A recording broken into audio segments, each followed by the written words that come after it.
My father didn't raise his voice when he cut me off. That's what hurt the most. He didn't shout, didn't argue, didn't even look angry.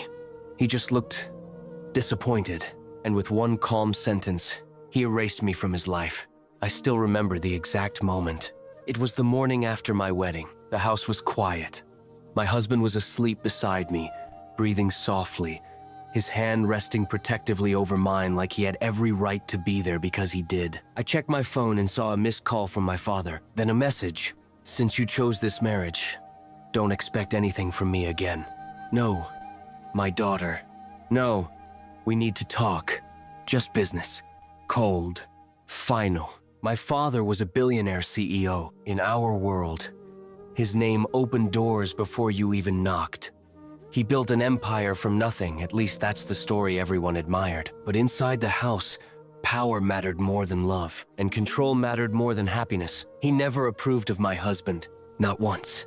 To him, my husband was temporary, a phase, a mistake I would regret. "He has no background," my father said. "No connections, no leverage." As if love needed a balance sheet. The night before the wedding, my father gave me a choice. I didn't know it was an ultimatum until it was too late. "You walk away now," he said, "and everything stays the same." I asked quietly, "And if I don't?" He didn't answer. He didn't need to. So when that message arrived the next morning, I wasn't shocked, just hollow. I sat on the edge of the bed, staring at the screen, feeling like I had just been fired from my own family. My husband woke up and saw my face. "What happened?" he asked. I handed him the phone. He read the message once, then again. Then he handed it back without a word. "I'm sorry," I whispered. He frowned. "For what?" "For choosing me," I said. "For losing everything." He looked at me like I had spoken a language he didn't understand. "You didn't lose everything," he said softly. "You chose me.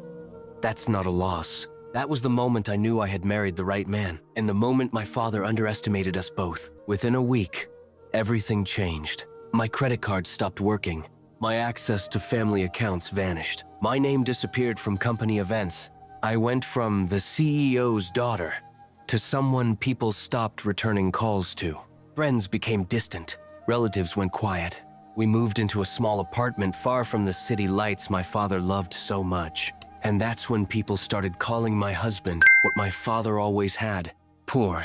They said it casually, cruelly, like it was a fact, not an insult. "He can't provide the life you had. You downgraded. You'll come back eventually." They were wrong, but not immediately. The first 3 months were hard, really hard. We budgeted every dollar, skipped dinners out, sold things I never thought I'd part with. I cried alone in the bathroom more times than I'll ever admit. Not because of money, but because I felt like I had been erased from my own past. My father never called, never checked in, never asked if I was okay. To him, I had made a choice, and choices had consequences. What he didn't know, what he never bothered to ask, was what my poor husband actually did for a living, or who quietly trusted him, or what kind of mind worked behind that calm, patient smile. Because while my father was cutting me off, my husband was building something, silently, methodically, without arrogance. 6 months, that's all it took. 6 months for the balance to shift. 6 months for the tables to start turning. And 6 months before my father would stand in front of us, pride shattered, asking my husband for something he never thought he'd need: help. But that day hadn't come yet, not in part 1. For now, my father still believed he had won. And my husband? He was just getting started. People think poverty is loud. It isn't. Real struggle is quiet. It wakes up early. It doesn't complain. It works while everyone else sleeps. And that's exactly what my husband did. Every morning, before the sun rose, he was already at his desk. No fancy office, no glass walls, just a small wooden table by the window and a laptop that overheated if you pushed it too hard. I used to watch him from the kitchen while making cheap instant coffee. "What are you building?" I asked once. He smiled without looking up. "Security," he said. I thought he meant money. I was wrong. 3 months after my father cut me off, I tried to apply for a job. My resume was strong education, internships, experience, but my last name followed me like a shadow. Every interview went the same way. They smiled politely, asked smart questions, then never called back. Later, a friend whispered the truth. "Your father doesn't want anyone hiring you," she said. "He's making a point." That night, I broke. I sat on the floor of our tiny bathroom, knees pulled to my chest, shaking. "I ruined your life," I cried. "You married a problem." My husband knelt in front of me. He didn't say, "It's okay." He didn't say, "Don't cry." He said something much stronger. "Stay with me," he said. "Just a little longer. Trust me." I did, and that trust changed everything. While the world thought my husband was unemployed, he was consulting, privately, selectively, not for companies with flashy names, but for people who mattered. Investors who hated attention, founders who wanted discretion, executives who needed solutions without headlines. He fixed broken systems, saved failing deals, turned losses into quiet wins, and he never used my father's name. Not once. One evening, I noticed something strange. He started receiving calls late at night. Different accents, different time zones. He always stepped outside to talk, not because he was hiding, but because he respected privacy. Then one day, a black car parked outside our building. I froze. For a second, I thought my father had come. Instead, a man in an expensive suit stepped out. He looked completely out of place in our neighborhood. He asked for my husband, by name. Inside, the man didn't sit. He stood, nervous. "I just wanted to thank you," he said. "You saved my company." I stared at my husband. He nodded calmly. "It's what I do." That night, I finally asked the question I had been holding back. "Why didn't you tell me?" He took my hands. "Because I didn't want you to feel safe because of money," he said. "I wanted you to feel safe because of me." That sentence rewired my heart. Meanwhile, my father's empire started to wobble. Not collapse, not yet, but cracks appeared. A delayed merger, a partnership quietly withdrawn, a deal that suddenly didn't feel right. Board members grew restless, shareholders asked questions, and my father, who had always controlled the room, started losing control of the silence. One night, I saw his face on TV. Same sharp suit, same confident voice. But his eyes, they were tired. 2 weeks later, my husband received an email. No name, no logo, just a request for a private meeting. He read it once, then deleted it. "Was that important?" I asked. He smiled. "They'll come back," he said. "They always do." I didn't know it yet, but the man who destroyed my relationship with my father was about to become the man my father would beg. And when that moment came, no amount of money would buy forgiveness. 6 months, that's how long it took. 6 months after my rich CEO father disowned me at my wedding. 6 months after he told the world I was dead to him. 6 months after he called my husband a poor mistake I'd regret. And then everything began to circle back. The call came on a Tuesday morning, not from my father, from his board secretary. Her voice was stiff, rehearsed. "Mr. Ethan Miller has been requested for a private consultation," she said, "at the Hartwell Group headquarters." I laughed. Out loud. They still didn't know. My husband, Ethan Miller, closed his laptop slowly. "They finally ran out of options," he said. I felt something twist in my chest. Not fear, anticipation. When we arrived at the building, nothing had changed. Same marble floors, same gold-plated logo, same security guards who once pretended not to see me. But the way they looked at Ethan, that was different. Respect. Inside the boardroom, men who once bowed to my father now argued in whispers. Charts on the screen were red. Losses, leaks, a deal collapsing in real time. And at the head of the table, my father. He looked older. Not physically, but in the eyes. Eyes that had never asked for help before. Then he saw me. His jaw tightened. "Why is she here?" he snapped. The room went silent. Ethan didn't sit. He stood beside me. "She's my wife," he said calmly. "If I stay, she stays." My father scoffed. "You?" he said, pointing. "You think you get to make demands here?" That's when the secretary cleared her throat. "Sir, he's the only consultant who agreed to meet." My father froze, just for half a second. But I saw it. The presentation began. Ethan spoke quietly. No ego, no showmanship, just truth. He exposed the leak, named the executive responsible, showed how my father's empire had been bleeding from inside for years. The room turned pale. Then Ethan closed his laptop. "There's a way out," he said, "but it requires trust." My father leaned forward. "How much?" he asked. Ethan smiled. "Money isn't the issue." Everyone waited. Then Ethan said the sentence that broke the room. "I won't work for you," he said. "I'll work with you. Equal stake, full transparency, and one condition." My father nodded eagerly. "Anything." Ethan looked at him. "Apologize," he said. "To her." The room stopped breathing. My father stood up. Slowly, he looked at me, really looked. Not as a disappointment, not as a mistake, but as something he had lost. "I was wrong," he said quietly. "I underestimated you. I didn't smile.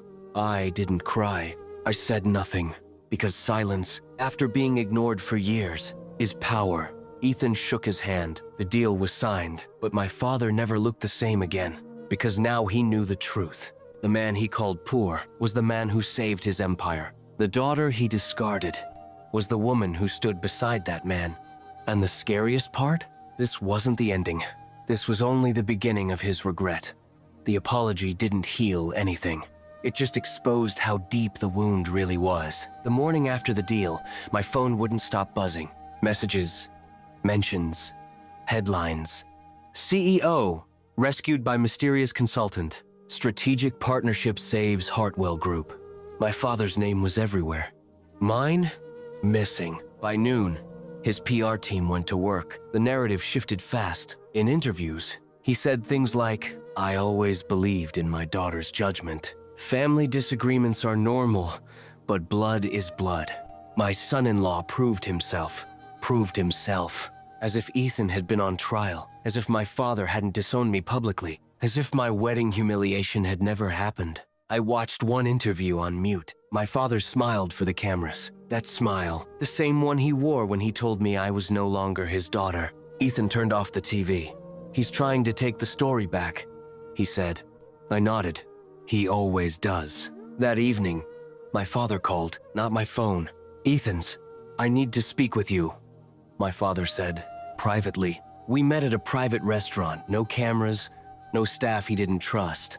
My father arrived early. That alone told me something was wrong. "I need you to stay low," he said to Ethan, skipping pleasantries. "Let the company speak. Let me manage the narrative." Ethan didn't answer. My father leaned closer. "I can make you very rich," he said. "Advisory position, shares, influence." Then he looked at me. "And you'll be taken care of, like a liability." That's when Ethan finally spoke. "She's not a clause," he said calmly. "She's my wife."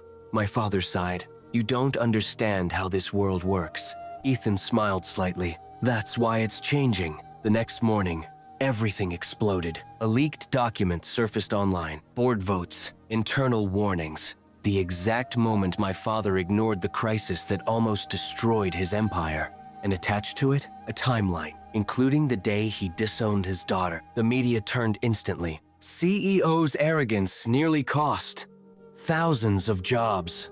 Family Feud reveals pattern of control. My father called again. This time, his voice shook. "You did this," he said. Ethan's reply was simple. "No," he said. "You did. We just stopped covering for you." For the first time in my life, my father had no leverage. No threats, no money shield, just consequences.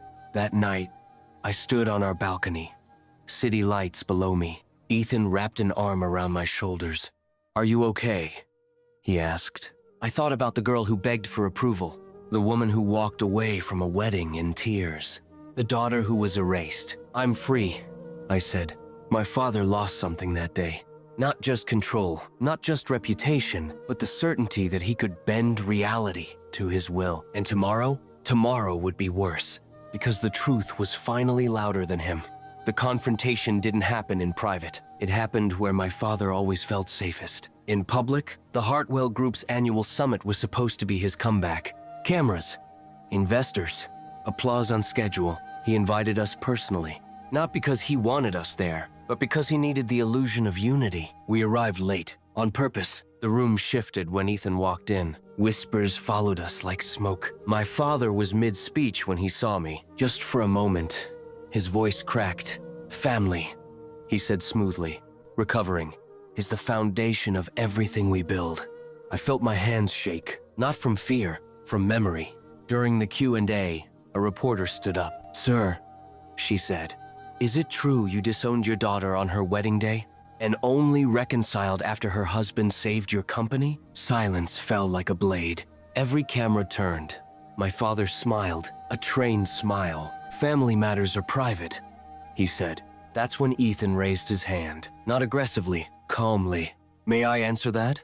Ethan asked. The moderator hesitated, then nodded. Ethan stood. "She was disowned," he said, publicly, humiliated, erased. My father's face drained of color. "And she didn't come back for money?"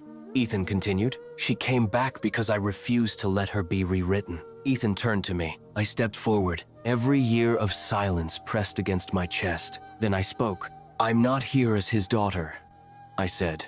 "I'm here as my own person." My father opened his mouth. I raised my hand. "No," I said quietly. "You had decades to speak." I looked at the cameras. "At my wedding, my father chose pride over love," I said. "Today, I choose distance over approval." I turned back to him. "You lost me long before the company almost fell." I took Ethan's hand. We walked out. No speech, no applause, just truth. The next day, headlines changed again. CEO's daughter rejects reconciliation. Power couple walks away from empire. My father resigned 2 weeks later. Health reasons, they said. Control exhaustion, I thought.